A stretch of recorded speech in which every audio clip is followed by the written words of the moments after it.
Þá ætlum við að halda áfram í föstudagsþættinum. Það má segja svo sannarlega að það sé stór dagur hjá Háskólanum á Akureyri í dag sem hefur fengið heimild til doktorsnáms. En það er líka annað og ég þarf eiginlega að byrja á því þó þetta séu stórtíðindi og ég ætla að syngja fyrir ykkur. Hann á afmæli í dag, hann á afmæli í dag. Til hamingju við daginn. Já, kæra þakkir fyrir það. Kæra þakkir. Þetta er vissulega stór dagur þó ég sé bara 49 ára. En það er ljóst að þetta er einn stærsti viðburður í sögu Háskólans á Akureyri sem við upplifum hér í dag. Hvers vegna er þetta svona stór viðburður?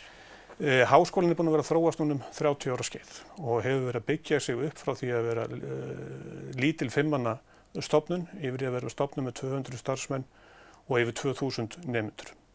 Við höfum náð að uppfylla þá skyldu okkar að veita aðgengi að grunnmenntun í háskóla. Þessa höfum við síðan styrkt með því að bæta meistaranámi ofan á okkar grunnmenntun á tilteknum sviðum. Og það er alveg ljóst að ef þú ert með háskóla að þá eru rannsóknir lykil hluti í starfsemi slíkra stofnunar. En rannsóknir eru líka lykil hluti til þess að ná fram, ef við getum sagt, þeim breytingum sem samfélagin þurfa að fara í gegnum til þess að takast á við hérna nýju iðnbyltingu, 4. iðnbyltinguna eins og verið að tala í dag. Og þess vegna er svo staðreynd að Háskólinn á Akureyri sé komið heimild til doktorsnám á sérvöldum sviðum núna á 30 ára afmæli skólans þegar við stöndum frammi fyrir þessum miklu breytingum bara gríðarlega stór tíðindi og gerur okkur kleift að þjónusta samfélagið í kringum okkur mun betur til framtíðar. Það gæti hljóma eins og heimskuleg spurning en ég veit það alveg örugglega fyrir víst að það er ekkert allir kannski með þá hreinu hver er munurinn á doktorsnámi og mastersnámi og grunnnámi. Hvað er doktorsnám bara meira mastersnám? Nei, alls ekki. Við skulum kannski taka þetta á eins skjótan og einfaldan hátt eins og hægt er. Bakkalarnám eru fólk að kynnast vinnubrögðum, kynnast grunnþekkingu sem er til staðar og er sannreynd og tilheyrir tilteknu fræðasviði eða fræðasviðum. Þannig að það er verið að þjálfa því í vinnubrögðum, þjálfa því í aðferðafræði og koma þér af stað með því að mennta þig þá þekkingu sem til er. Í meistaranámi þá kafar þú dýpra ofan í þá þekkingu sem til er og byrjar að bæta örlítið við með því að taka þátt í rannsókn eða fer dýpra á viðkomandi fræðasvið og námið verður þar alveg strembnara í þeim skilningi að þú þarft að kynna þér meira efni og geta komið frá þér meira efni. Doktorsnám snýst síðan að bæta við þessa þekkingu. Doktorsnám er í raun og veru númer 1, 2 og 3 gríðarlega mikil vinna við að efla sérfræði þekkingu innan tiltekis fræðasviðs. Og það er yfirleitt undir stjórn prófessora og dósenta sem eru sérfræðingar á sviðinu sem vinna með viðkomandi doktorsnemum og þess vegna er doktorsnám svona landnám. Þannig að það lítur að því að kafa mjög djúpt ofan í þá þekkingu sem til er, beitina á vandamál sem þarf að leysa og koma með nýtt inn í fræðasamfélagið og til hagnýtingar fyrir samfélagið í heild sinni. En stundum tekur áratugi fyrir samfélagið að átta sig á notagildi tiltekinna uppfinninga og mjög skemmtilegt í því samhengi er að hugsa laserinn.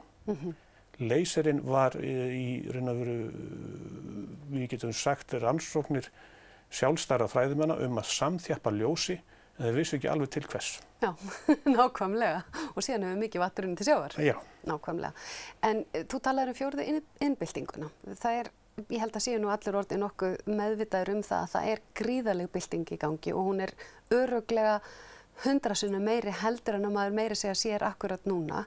Hvaða máli skiptir bara doktorsnám almennt og síðan þá doktorsnám að geta haft undirstöður á fræðasviði utan stærstu byggðakjarna eða utan höfuðborgarsvæðis? Að þínu mati? Já, þetta var stór spurning. Já. Tvíhliða spurning. Ef við byrjum á því að svara spurningunni hvaða máli það skiptir fyrir þessa undirbúning fyrir þessa stóru tæknibyltingu sem við horfum fram á. Eitt af okkar stærstu verkefnum í dag samfélagsins í alþjóðlegum skilningi er að geta brugðist við þessa tæknibreytingu. Hafa þekkingu til þess að nýta hana og átta sig á því hvað við þurfum að gera og hverju við þurfum að hætta. Já, því það er ekki síður mikilvægt. Já. Slíkt er ekki til í kennslubókum. Slíkt er ekki til í fræðigreinunum. Það er til aðferðafræði við að finna út úr því. en niðurstaðan ekki komin.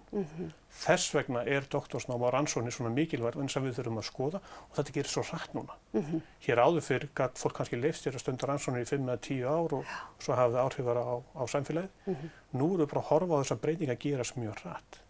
Og fyrirtækin stóru út í heimi sem við erum að kaupa okkar neytendavöru frá Google, Apple, Tesla og svo framvegis, eru með herskara af doktorsmenntuðu fólki sem í raun og veru að stunda rannsóknir innan þessara fyrirtæki. Svo hratt þekkingin að hagnýtast eiginlega leiðunni fundinu. Já, það kannski breyting að það eiginlega, fólk vill hafa bara rannsóknarteymi innan fyrirtækjana en ekki bara inn í stofnun. Já, algjörlega. Og svo samskipti á milli rannsóknarstofnana með tiltekna sérhæfingu og fyrirtækjana sem slíkar. Ekki gleyma því að Google doktorsverkefni tveggja doktorsnema við Stanford. Já, hugsaði það. En þannig að það gæti í rauninni ef eitthvað kannski elst þessi tengsl atvinnulífs og háskólasamfélagsins og full þörf til þess kannski akkurat núna af því að hlutirnir eru að gera svo hratt. Já, ég held þessi nauðsynleg forsenda til þess að háskólanir einangrist ekki frá atvinnulífinu.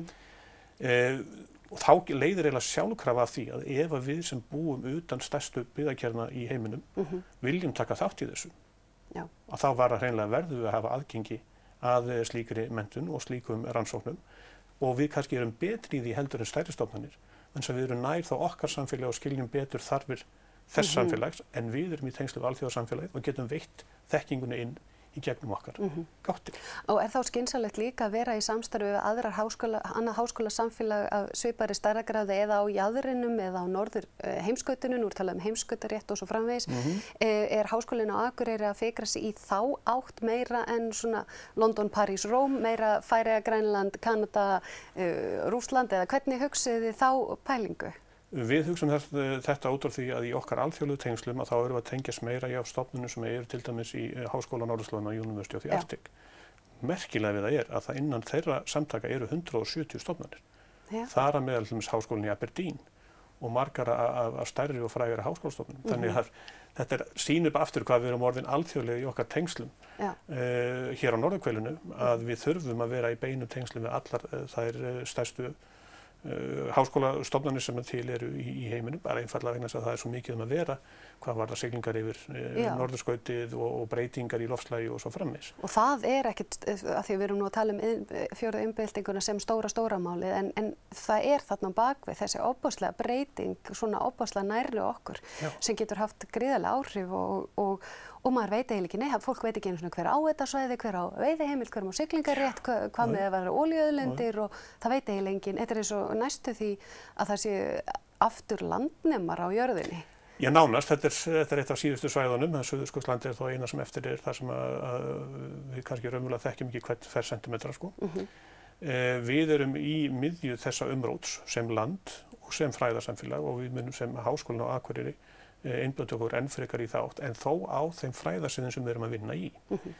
En ég nefndi áðan með doktorsnám á sértækum sviðum og Háskólinn á Akureyri mun ekki vera með doktorsnám á öllum sínum sviðum. Það mun vera með að fókusað á tiltekin fræðasvið sem að kemur í ljós á næstu vikum og mánuðum hvernig við munum fara af stað. Og þetta langhlaup. Já, þetta er nú búið að ræsa okkur af stað í langhlaupið. En við lítum svo á að uppbygging doktorsnáms sé 5 til 10 ára verkefni. Og þá, ég raun að vera eilíða verkefni, en það 5 til 10 ára verkefni að komast almennilega að stað. En það rauninni langt síðan þið lögðu að stað í þessa vegferð og ég hef nú alveg heilt því kastað fram hjá bara mjög mörgum og innan háskólasamfélagsins, ekki síst í Háskóla Íslands og Háskóla á höfuðborgarsvæðinu að þetta sé algjör bilun, vera með 8-9 háskóla á Íslandi, reynum bara að hafa einn sem að stenst einhverjar almennilegar, alþjóðlega samkeppni og hættum þessu bulli. Hvað myndirðu segja við því? Hvað höfum við langan tíma? 1,33. 1,33. Í mjög stuttum máli þessi 7 háskólar sem við höfum bjóða upp á ákveðna fjölbreytni. En við megum ekki gleyma því að af þessum 7 eru þeir stærstu 3 með yfir 90% af nemendunum. Þannig að hver og einna af þessum háskólum sérhæfður á sinn hátt. Háskóli Íslands að stefna yfir í topp 100 á erlendum listum. Háskólinn í Reykjavík fókusar mikið á atvinnulífið og við höfum fókusar mikið á því að veita aðgengi að menntun landið allt á viðurkenndum fræðasviðum sem mikil þörf á. Hugsaðu nú þetta svolítið út frá doktorsnáminu. Ef það væri bara einn doktorsnámsskóla á Íslandi, þá myndirðu taka bakkalárgráðuna þína, meistaragráðuna og doktorsgráðuna við sömu stofnun. allstar í heiminum litið á það sem frekar slæman hlut. Ef við værum með 3 stofnanir sem hafa heimild til doktorsnáms, þá getur við tekið 2 gráður á annarri stofnunni, 3. gráðuna á einni og unnið svo hjá enn einni. Þó að við séum lítið land, þá mun hver og einn stofnun bera tiltekin sérkenni. Það er nóg að hugsa N4 og miðla í Reykjavík. Já. Það er ákveðin munur og eykur fjölbreytnina. Þannig í mínum huga er nauðsynlegt að vera með fleiri stofnanir heldur en færri til þess að hafa svo fjölbreytni. Ég ger mig fyllilega grein fyrir því að það er erfitt í litlu samfélagi, en það er líka erfitt að komast á HM í fótbolta. Það er erfitt að komast á HM og fótbolta og það tókst. Og ef eitthvað ef við ættum bara að hugsa hagkvæmni, þá væri örugglega ekkert hagkvæmt að hafa Ísland til yfirleitt og vera bara þægilegra að flytja okkur upp á meginlandið í eitthvað þorp þar. Já, eða á Jótlandi eins og hugsað var forðum þegar það er alltaf að fara með okkur þangað. Þannig í mínum huga svarið er bara mjög einfalt. Það er alltaf hægt að hugsa til hagræðingar, það er alltaf hægt að hugsa til þess að gera hlutina betur, en það er ekki að gera hlutina betur að setja allt á eitt stað. Hjartanlega til hamingju með afmælið auðvitað. Takk fyrir það. Innilega til hamingju bara allir hjá Háskólanum á Akureyri, Akureyringar og Íslendingar. Fyrir mér, ég líti á þetta sem bara risastóran dag í okkar samfélagi og er virkilega stolt af ykkur og okkur og ég vona að við sjáum og verðum nægilega fær til þess að nýta þetta sóknarfæri sem að þarna gefst og spýta síðan í lófinu og gera enn betur þar sem að það má. Kæra þakkir sömuleiðis. Og með þessu þá ætla ég bara að kveðja ykkur inn í þessa helgi. Ef ég ætti fánustöng þá myndi ég flagga í tilefni þessa doktorsnáms. Það lýsir kannski því hversu glöð ég er með þetta, en ég ætla bara að ljúka á þessum nótum og segja eigið frábæra helgi.